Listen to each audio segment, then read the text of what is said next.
BNP শ্রমের মর্যাদা দিতে চায়, সব শ্রেণীর মানুষের অধিকার প্রতিষ্ঠা করতে চায় বলে জানিয়েছেন ডাক্তার জোবাইদা রহমান। তিনি বলেন, সুষ্ঠু পরিকল্পনার মাধ্যমে সকল সমস্যার সমাধান সম্ভব, আর সেটি বাস্তবায়নের জন্য সবাইকে একসাথে কাজ করতে হবে। সন্ধ্যায় রাজধানীর হাতিরঝিলে ঢাকা 17 আসনের পেশাজীবীদের সাথে এক মতবিনিময় সভায় তিনি এসব কথা বলেন। এতে বিএনপির স্থায়ী কমিটির সদস্য নজরুল ইসলাম খান বলেন, বিএনপি ক্ষমতায় গেলে নারী শ্রমিকদের জন্য নিরাপদ আবাসনের পাশাপাশি নিরাপদ যাতায়াতের ব্যবস্থাও করা হবে। এছাড়াও প্রতি 2 বছর পর পর শ্রমিকদের বেতন পুনর্নির্ধারণের পাশাপাশি বীমা নিশ্চিত করার প্রতিশ্রুতি দেন তিনি।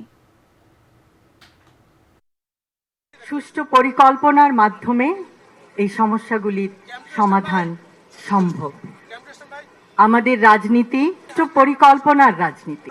এখন আমাদের গৌরবের নতুন সূর্যোদয়। আমরা বলি, আমার আগে আমরা, আমাদের আগে